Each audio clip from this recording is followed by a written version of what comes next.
这只恶霸犬此刻正在和训犬师激烈的对抗，他没想到这头浑身腱子肉的家伙竟如此难缠，他像台没有感情的机器般死死咬住脖子上的锁链，即使被提到半空中也毫不退缩。训犬师见状面色前所未有的凝重，他明白这只狗已经到了神仙难救的地步。제 능력이 여기까지인 것 같아요. 아유 미안해요. 아 이게 너무 힘들어. 왜냐면 原来这是一个幸福的11口之家，除了人类外，还挤着4只性格迥异的狗和2只傲娇的猫咪。首先登场的是家里的大姐大可卡犬。当年大儿子正值青春期，家里气氛紧张，是这只温柔善良的小天使用爱融化了全家。而老二是指7岁的波士顿梗，名叫石头。别看他长得憨，但却是个重情重义的女汉子。曾经他从外面叼回了一只奄奄一息的流浪猫，但当猫咪因为肾结石去世后，他就患上了严重的抑郁症，每天散步时都会死死盯着外面的流浪猫。于是为了治愈他，爸爸就带回来一只波斯猫。之后二儿子又领回一只主动碰瓷的狸花猫，再加上父亲之前领回来的法斗豆腐。到这里，这个家简直就是一场充满爱与救赎的童话。但谁知恶霸犬的到来却彻底打破了家里的平衡。5岁的他精壮的如同搏击运动员般，爆炸的肌肉让他走起路来活脱脱像只小老虎。当初因为朋友实在养不了这只巨兽，就在3岁那年把它送给了男主人。自信满满的老父亲根本没有意识到，把这样一只虎崽子放进羊群，究竟会给这个家带来怎样翻天覆地的灾难。当男主人拿绳子准备带他外出时，兴奋的古沃直接给他来了个神之一脚，这让老父亲当场差点见到他太奶。像这样的捣乱在平时太常见了，甚至有一次他还被火箭头锤撞到骨裂，让他平白无故受了2-3个月的罪。江训称一般狗看见主人在那都会避开一些，但古沃却像个全垒打冠军般，眼里只有目标。如此看来，他似乎真的有点天赋在身上。出门后的古沃会立马进入极度亢奋的状态，他死死咬住牵引绳，不断甩动头部，好像那根绳子就是他前世的仇人一般。为了解决这个问题，男主人只能给他戴上头盔，才能让一人一狗换来短暂的安宁。外出时为了买杯咖啡，他把古沃暂时拴在了指示牌上，但江训却说这个位置挨着车道和人行道，很危险，如果附近有怕狗的人根本不敢靠近。一般来说，拴在外面的狗必须是毫无威胁的狗才行，像古沃这种狗只能成为整条街的焦点。橙色的面罩丝毫没有减轻他对牵引绳的敌意，因为这个不良嗜好他的犬齿都磨损了，有好几次男主人想阻止都意外受伤了。没办法，他只能另辟蹊径，每次出门前进行化疗。在不断的教育下，古沃也不会真的对他下死口。散步时，恶霸犬对周遭的一切都无感，但当他遇到同类时，却马上来了兴致。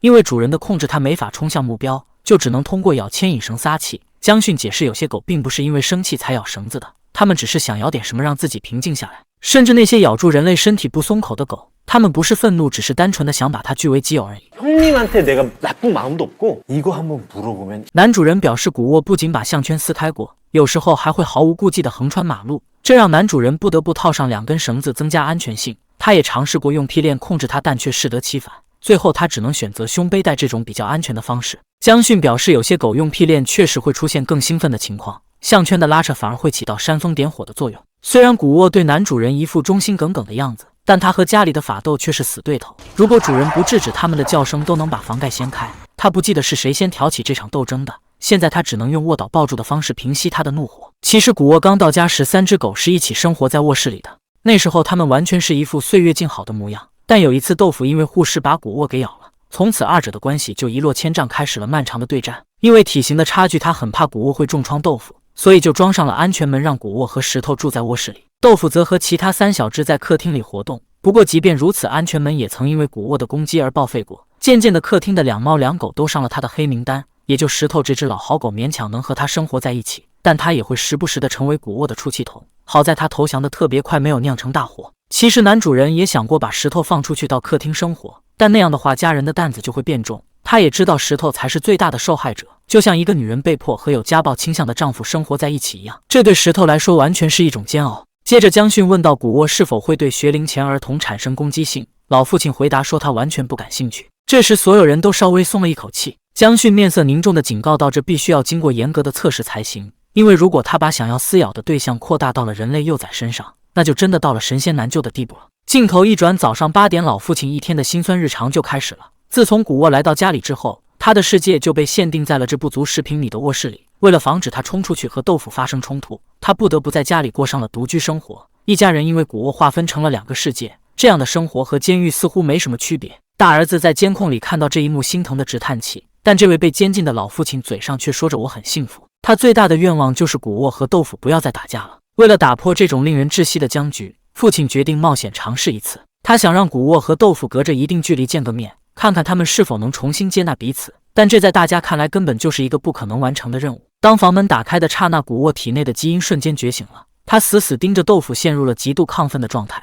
眼看局势就要失控，父亲竟做出了让所有人都惊掉下巴的动作。他快速上前，用温和却坚定的力量抱住古沃的肩膀。在大家看来，这活脱脱变成了一场瞩目的秀场。他说这是迄今为止他发现的最能平复古沃的方法。如果这还不够的话，他就会卡点走位，对他进行爱的教育。老父亲说这是跟视频里江训学的阻拦动作，但这简直是离了个大谱。江训的一世英名差点毁于一旦。更让人啼笑皆非的是，他还来了招旱地拔葱，想让古沃能好好冷静一下。他表示这招是跟另一个训犬师学习的。江训马上澄清到，这种行为非但不会让他清醒过来，反倒会让他觉得更加刺激。不过其实男主人心里比谁都害怕，他不敢在公共场合这么做。上次在公寓门口，他在阻拦古沃的时候，就被旁边一个大妈用手机录像了。他连忙过去跟对方解释情况，生怕自己明天就上了新闻头条。这份恐惧沉甸甸地压在他的心头。他不仅要面对室内随时可能爆发的冲突，还要承受外界充满偏见与不解的目光，而这一切都源于他当初那个草率的决定。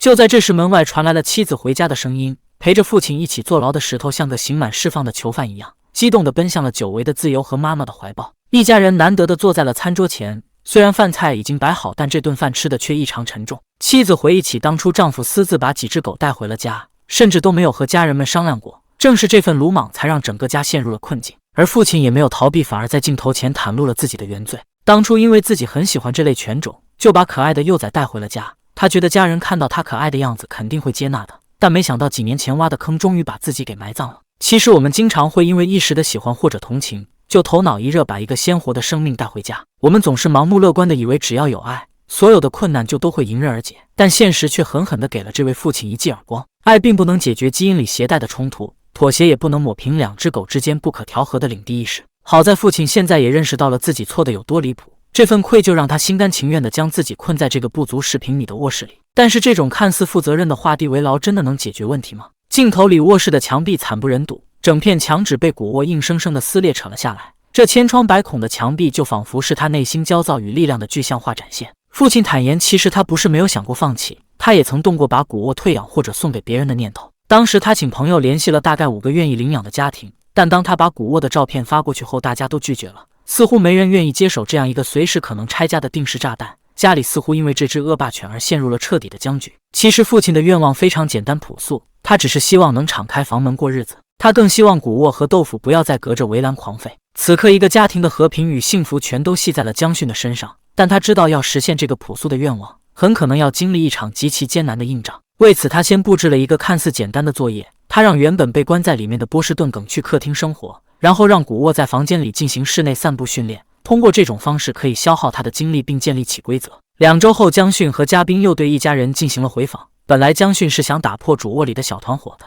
但现实却给大家上演了一出狗界的斯德哥尔摩综合征。重返客厅的石头不仅没有享受自由，反而像丢了魂一样。父亲称他凌晨3、5点一直在卧室门口发出委屈的哼唧声，似乎拼了命的想重新钻进这个狭小的房间里。紧接着江训一语道破了其中的玄机，这其实就叫做跟班效应。有时候当一只狗和另一只狗长期待在一起后，它就会不自觉地变成那个强势狗狗的小跟班。不过随着时间推移，这种习惯自然会消失的。虽然石头还在经历痛苦的戒断反应，但这招分离剂却让古沃的情绪变稳定了。但还没等大家松一口气，另一个致命的问题又把老父亲逼到了悬崖边缘。即便在室内散步和玩耍，他也有着恐怖的破坏力。他的左脚踝还有后腰都因为陪玩而受了伤。古沃就像一台永不停歇的马达，慢慢耗干了这个中年男人的全部精力。江训对此也感同身受，当时他和狗狗玩耍时不小心摔倒了，一阵阵的眩晕感让他马上去拍了个脑部 CT。 有时候这单纯就是犬种的问题，并非主人的错。像恶霸犬本身所携带的基因特质，就不适合它继续生活在公寓里。这个犬种背后的残酷真相早已超出了人们的认知。江训称，它其实并不是自然界演化的产物，而是由人类用比特犬和斯塔夫菌梗交配繁育出来的人造犬种，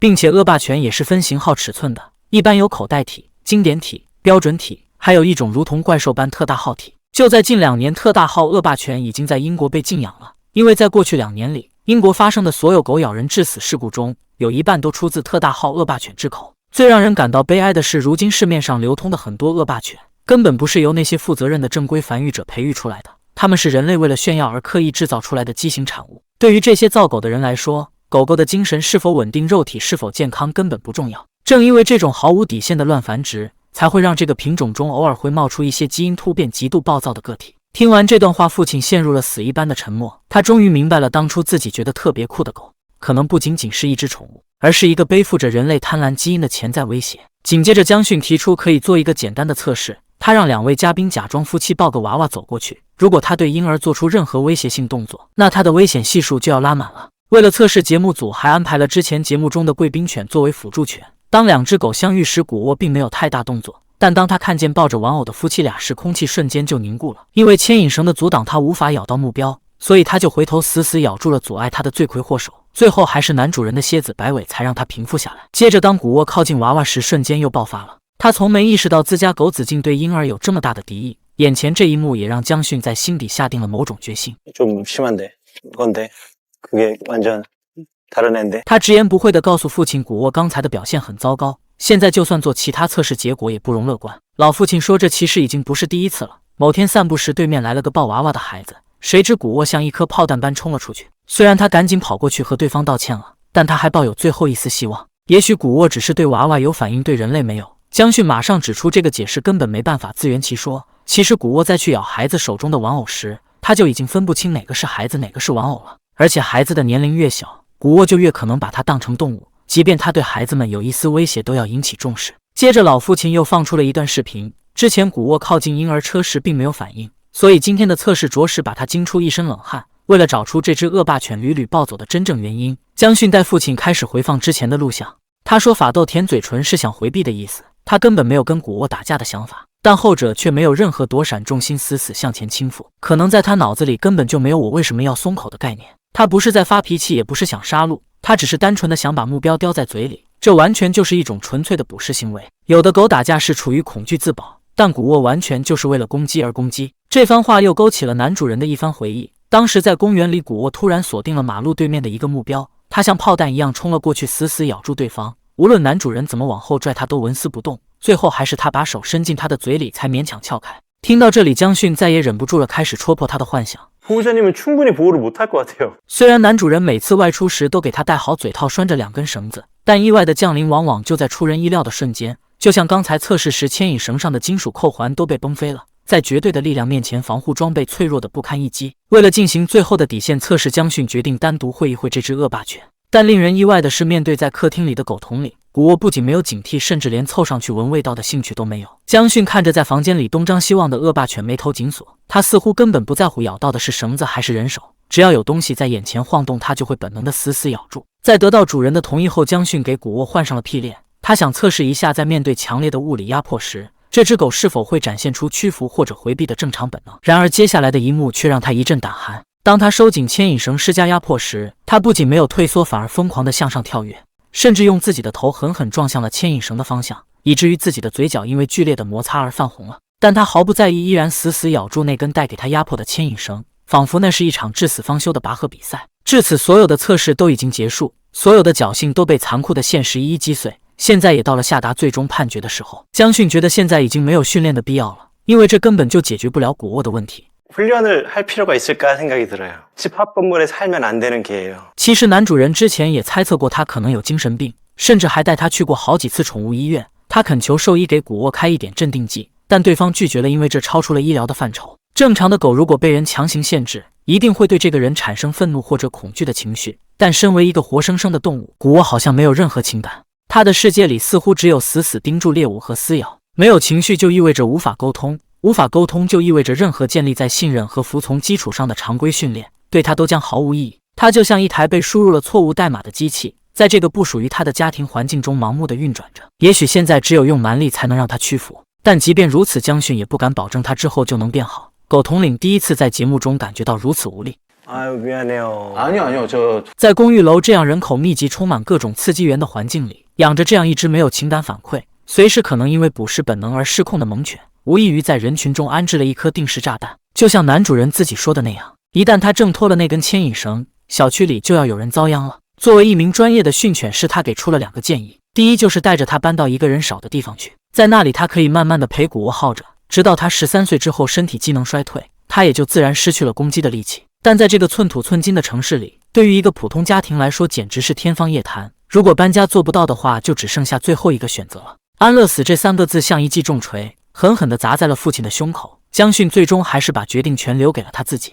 如果再强行把这只狗留在公寓里，最终的结果要么是主人被彻底拖垮，要么是无辜的邻居付出血的代价。但要让老父亲亲手结束这个生命，他又怎么可能做得到呢？面对这个最终通牒，父亲陷入了长久的沉默。一边是家庭的责任与社会的安全，另一边是一条虽然满是缺陷，但却被自己带回家的鲜活生命。在一番纠结后，父亲眼神中闪烁着一种近乎悲壮的决绝。他做出了第3个选择，一个甚至比安乐死更加折磨人、更加沉重的选择。他要让古沃一辈子都生活在房间里。他说自己会挑选凌晨完全没有人的时候，给他戴上最结实的嘴套，再拴上2根牵引绳，带他出去稍微走一走。剩下的时间他就只能在那个房间里度过。看着老父亲如此煎熬，江迅也没再多说什么。他知道这已经是这位父亲能做出的最极致的妥协了。他选择用自己余生的自由去换取古沃活下去的权利。他将自己和这只患有精神病的恶霸犬永远地锁在了那个不足10平米的主卧里。虽然这同样也是一种深沉的爱，但这种爱却因为最初的盲目和错位，变成了一座密不透风的囚牢。在江迅离开后，老父亲再也忍不住了，镜头扫过那个满是抓痕的房间，古沃正安静地趴在地板上睡觉。他不知道自己因为基因的缺陷而成为了别人眼里的怪咖，